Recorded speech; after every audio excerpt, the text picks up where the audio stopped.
কোথায় যাইতেছো, কি কারণে যাইতেছো, ভবিষ্যৎ প্ল্যান এটা কি? তুমি দিতে পারো। যে প্ল্যান বলতে গত রাতে আমরা প্ল্যান করছিলাম যে আজকে স্মৃতিসৌধ যেটা এই জায়গাটা আমরা ঘুরতে যাবো।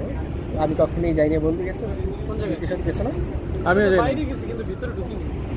তো ওই চিন্তা ভাবনা থেকে আমরা আজকে খুব ভোরে ঘুম থেকে উঠে, খুব ভোর বললে ভুল হবে, 10টার দিকে ঘুম থেকে উঠে আমরা গুলিস্তান আসছি।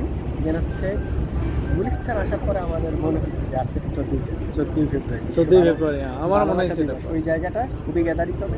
কোথায় যাওয়া যায় ইনস্ট্যান্ট আমাদের মাথায় প্ল্যান আসছে যে আমরা চাঁদপুর যাবো ঘুরতে। সদরঘাট চলে আসছি, সদরঘাট থেকে লঞ্চে উঠলাম 1:30টার সময়। কয়টা বাজে? প্রায় 2টা 2:30 বাজে আমরা নদীর মোহনার মতো বলা যেতে পারে, বুড়িগঙ্গার যে নদী, শীতলাক্ষা নদীর যে মোহনা।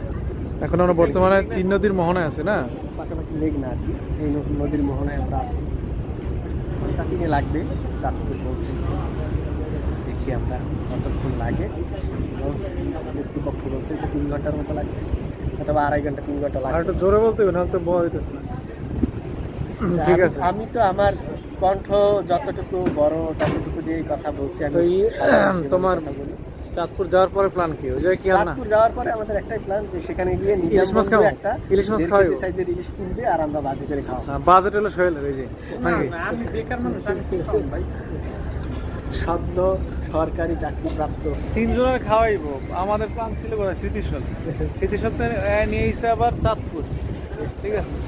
আমি নিয়ে এসেছি। আর বাজেট হলো সবাই মিথ্যা কথা। ঠিক আছে।